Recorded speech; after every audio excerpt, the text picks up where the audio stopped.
There's a Creedmoor cartridge for just about every shooting occasion. With the SAAMI certification of 25 Creedmoor earlier this year, I thought it'd be a great time to go through reloading considerations for all of the Creedmoors: 22, 6mm, 25 caliber, and 6.5mm. That's what we're going to cover in depth in this video.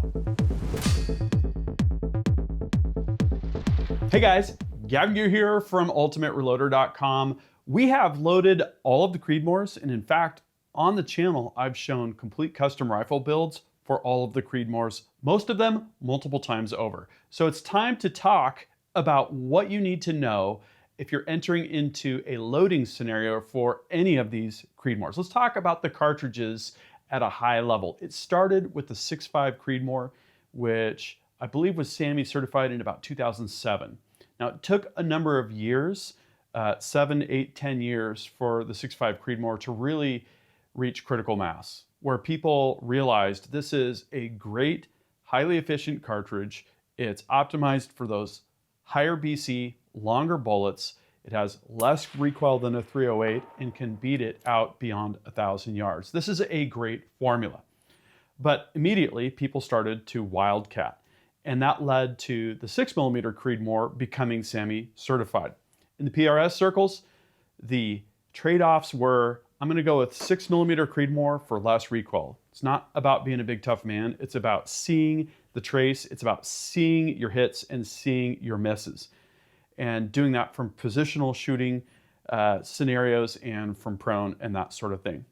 Well, after that, it didn't take long for people to start experimenting with 25 Creedmoor and 22 Creedmoor. The folks over at Horizon Firearms worked with Hornady on 22 Creedmoor. That got SAAMI certified last year, and we just had 25 Creedmoor get SAAMI certified. 22 Creedmoor, great cartridge for varminting. 25 Creedmoor splits the trade-offs of recoil and long-range ballistics, including the ability to buck the wind between the 6mm Creedmoor and the 6.5 Creedmoor. So there really is a Creedmoor cartridge for any occasion, right? 22 Creedmoor, 22 caliber bullet, great for varminting. Bullet weight ranges are going to be between about 55 grains and 90 grains. 6mm Creedmoor, great varminting cartridge, great target cartridge. Takes the familiar 6mm 243 bullet. Bullet weight ranges are going to vary between about 60 grains and 115 grains. 25 Creedmoor, it's got the 25 caliber 257 bullet. Bullet weight ranges are going to vary between about 87 grains on the low end and 134 grains on the high end.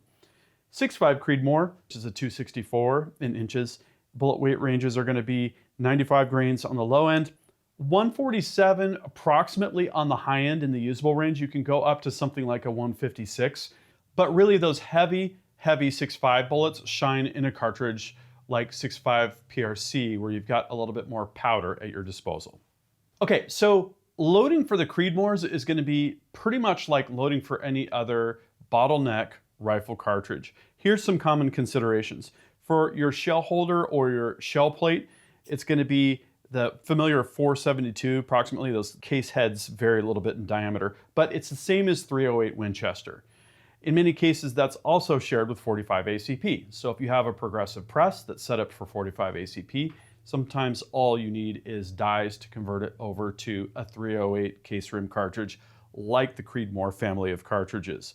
Cartridge overall length is going to vary for optimal results, but will be bound by a 2.8 inch maximum. So if you've got an AICS magazine or an AR-10 magazine that can support 2.8 inches, you're going to be fine for that. And if you're looking at a particular reloading press, you're going to need a press that can accommodate 2.8 inches. Just note that you can also run these long, and that would be kind of a hand loading situation, which is what we're talking about in this video. So if you get an AICS magazine without the binder plate, you can go up to about 2.95 inches, and that's going to give you the ability to seat those bullets out a little longer and get them closer to the lands. Primers are going to be large rifle primer by default, but there are many cases that are available on the market today for small rifle, and there are trade-offs I'll talk about in just a moment for that. Case length for all of the Creedmoor cartridges is 1.920 inches, and you can go, I believe, minus 20 thousandths of an inch. So let's talk about the small versus large primer conundrum. Here's my recommendation. If you're hunting and you know you're going to be hunting in cold weather, I would suggest using large rifle primers because they have more reliable ignition down in those lower temperatures. If you're going to be pushing pressures to the maximum and if you want to have maximum case longevity, definitely go with the small rifle primer variety because they can hold up to the pressures better than the large rifle primers. Okay, so we're going to get into some data here. Big disclaimer, don't use this data. This data is for reference only, and this is all from Hodgdon. So I would encourage you, if you want to load, to go to hodgdon.com, go to the reloading data center, and get the data for the particular bullet that you're using and for the particular powder that you've chosen. A lot of what this video will be about is helping you choose a powder, since that's one of the biggest variables from load to load. And we're only going to talk about maximum loads here because I want to show you what each load is capable of. Do not use a maximum load from the get-go. You're going to need to reduce that to about 90% and work your way up looking for pressure signs. Always double and triple check. It's a great idea to use 2 or 3 sources of OEM load data from something like the bullet manufacturer and then from Hodgdon's reloading data center, just to make sure you're confident that you're safe. So starting with 22 Creedmoor, here is the SAAMI diagram for the 22 Creedmoor. There's 2 parts of every SAAMI specification. There's the cartridge, which I'm going to show you here, and then there's the chamber, which we're not going to show. That would be more for gunsmithing considerations. So just know that with all of these diagrams, the area of difference is going to be right where the shoulder comes down to the neck and the neck area. Obviously, for the smaller calibers, you're going to have a smaller neck area diameter, and the length of the neck area and the length of the shoulder will vary because of the geometry. We're at a 30-degree shoulder angle in all cases. We have a 1.920 inch case overall length in all cases, and the case rim is compatible with .308 Winchester. A big part of what it takes to conduct and perform and achieve the SAAMI certification is to look at all of the relevant data and to look at things like twist rate. So here we can see for the 22 Creedmoor, SAAMI is suggesting a 1 in 8 is optimal. Now this is something that will vary. A lot of guys I've built, including myself, a 1 in 7. You might be at 1.7.5, well, you might be at 1 in 8. It really depends on what kind of bullets you want to stabilize. And the bullet is typically where you're going to start with your reloading analysis as you gather data and make a plan for your reloading. So if you have lighter bullets, you're going to want to go with a slower twist rate with 22 Creedmoor because 22 Creedmoor is so overboard, so powerful, that it has the capability of blowing up bullets if your twist rate is too fast and your bullets are too light. If you're going with heavier bullets like 88 grain ELDMs, for instance, then you can go with a faster twist because it's not going to go quite as fast, it's not going to spin at that high RPM, and it's not going to blow up. So just know that with 22 Creedmoor, you're right on the edge, and that's part of what makes it so fun. Okay, so for each of these cartridges, we're going to talk about the powder burn rate chart. This is the latest chart as of 2025 from Hodgdon. And what I wanted to do was give you the ability to visualize where these powders fall on the chart for each cartridge. And what we have for color coding here for all of the charts that I'm going to show is yellow for the lighter weight bullets for this particular cartridge, blue for the heavier bullets, and then the green are where they overlap. From the data that I got from Hodgdon, they had data for both the light bullets and the heavy bullets. We're starting at about Winchester Stayball 6.5. Now here's the numbers go up. The powders are burning slower and slower. So the chart starts with pistol powders and it ends with Magnum powders. So we go between the spots 138 and 166. So the fastest powder is Stayball 6.5 and the slowest is Stayball HD, which is interesting. Within the Stayball lineup, you have Stayball Match, Stayball 6.5, and Stayball HD. And these are spherical powders that are roughly equivalent to some of the other powders that are normally something like short stick. And this is especially helpful if you're loading on a progressive and you want that reliable metering from something like a rotating drum powder measure. And we've seen great results with that type of loading. So this gives you kind of a quick overview, and at the end I'll be sharing a chart that shows all the Creedmoor cartridges and all the powders and kind of where they overlap, that kind of thing. Okay, so the data. For our lighter bullets, from Hodgdon, we had data for 40 grain bullets. We're up to almost 4,400 feet per second. 4329, it looks like, is the maximum average velocity. Again, this is max low data. Don't use it, work up to it. Double check it at hodgdon.com. For the 90 grain bullets, which is heavier in the range for 22 Creedmoor, we're at just over 3,000 feet per second. And as a general rule here, if you're looking for an optimal powder, and I'll recap this again at the end, you're going to want to be right around the range of case capacity utilization where the load starts to become compressed. If it's slightly compressed or almost compressed, that's typically going to be where you're going to want to look at an optimal powder. Now, there are a lot of exceptions, but that's one of the general rules that I learned from Justin, the ballistician at Hodgdon. So this gives you kind of a kind of high-level overview of that. Let's move on to 6mm Creedmoor. So again, here's our diagram. The only real difference here is in the neck area. Looking at burn rates, we see a different story here for 6mm Creedmoor. Very little overlap. The only overlapping powder here was Sta-Ball 6.5 between the heavier and the lighter bullets. It turns out that Sta-Ball 6.5 is one of the most universally applicable and flexible powders within this lineup of cartridges that we have here. So with lighter bullets, we had starting at IMR 3031, and it looks like we go up to Sta-Ball 6.5.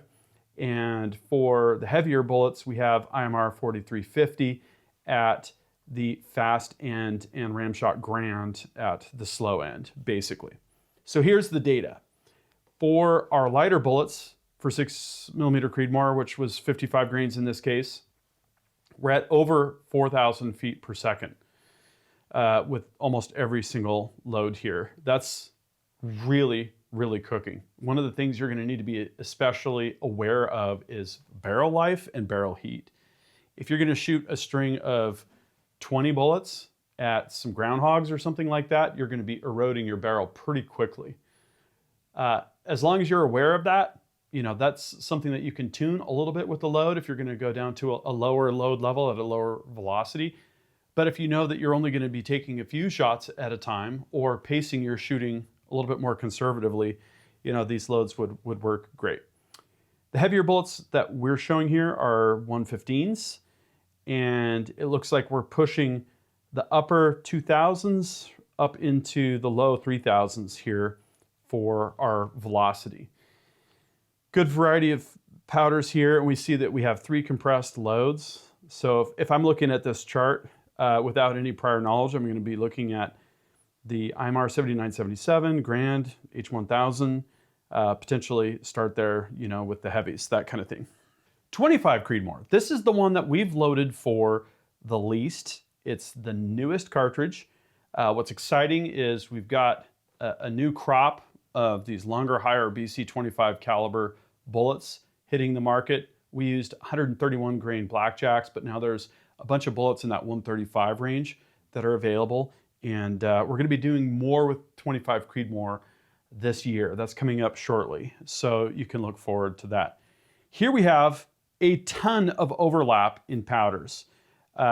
We go from Hodgdon Lever Revolution all the way up to 4831 and 4831 Shortcut, and with all of these green powders showing good results for both light bullets and for heavier bullets. We also have CFE 223 hanging out there for the light bullets. And here's what our data looks like. For the 90 grain bullets on the lighter end, we're up into 3,200 feet per second approximately. And for the heavier bullets, the 134s, we're in the upper 2s, 2,700, 2,800. Doesn't look like we have any that hit 2,900.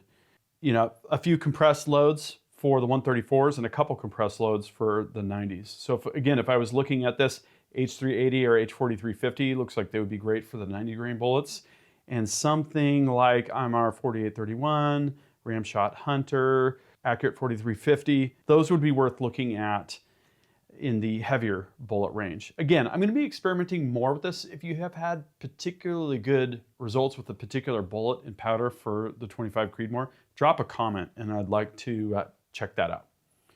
Okay, and then lastly, we have 6.5 Creedmoor, which is the OG, right? Again, the meaningful changes here between the cartridges are all in that neck area, and we have kind of two different collections of burn rates that are optimal here.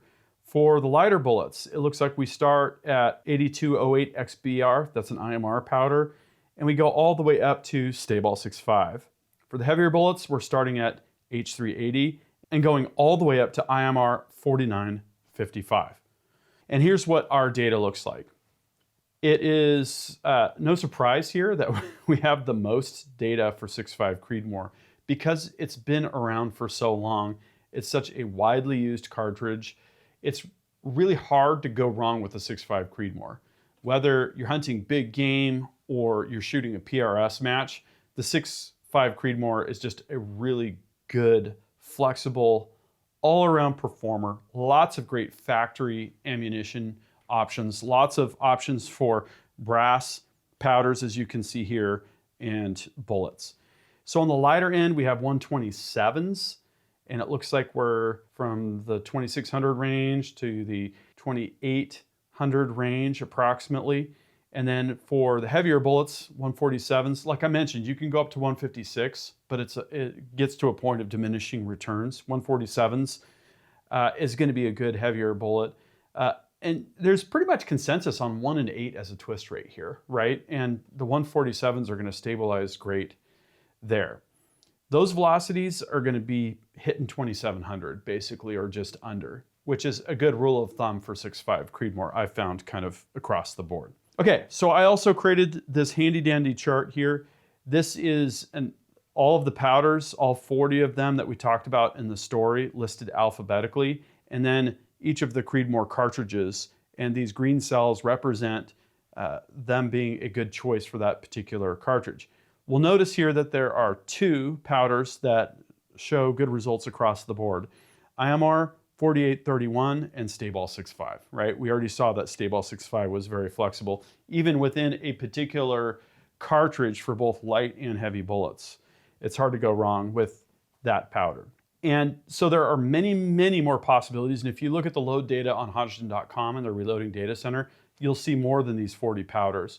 But these were specifically the powders that Justin, the ballistician at Hodgdon, shared with me, and that I know that there's really good data for. And again, if you're looking for the best powder for a particular cartridge and a particular bullet weight range, look for that region where they just start to become compressed, almost compressed, or starting to be compressed, right? And in talking with Hodgdon, one of the things that is helpful to evaluate that is looking at case capacity utilization.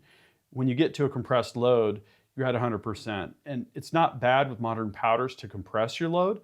You have to be a little bit careful. If you compress it too much, you can have problems with reloading, that kind of thing. But in general, and this kind of echoes some of the feedback that I got from Brian Litz, the chief ballistician over at Applied Ballistics, 100% case capacity is pretty much the sweet spot. It's going to provide you a very good level of consistency, and you're utilizing basically the full potential of a particular cartridge. So this has been really fun to put this data together. Looking back, most of what we've loaded for all of the Creedmoors has been represented by Stayball 6.5 and H4350. And what I'm realizing here is that there's a lot more exploration to do. As you can see, we've already got a lot of the powders here in stock. So if you have a particular powder that you want me to use for a particular cartridge in a story, drop that comment and we'll put that in our suggestions list. Okay, so in conclusion, Creedmoor cartridges are extremely versatile. There's not much that they can't do. I'm a huge fan, definitely. And the reloading setups are going to be mostly the same. On a progressive press, it might be something like just changing out the powder funnel in the powder measure, this case-activated powder measures. If you're using a manual setup, you might need a different insert for your funnel, right? It's pretty easy and pretty simple. Each Creedmoor cartridge has a sweet spot for what you want to do. There's going to be a particular bullet that's going to work well. And once you've picked that bullet, you're gonna find a powder that is gonna work great. And it's really a matter of doing your load development, safely working up your load, looking at different powders, different powder charge levels, different bullet seating depths, and optimizing the cartridge for your uses. And then also some powders have great applicability across the board, right? If I had to make one suggestion, I would say get some Sta-Ball 6.5 and have a bunch of fun with it, right? Because it's gonna work across the board.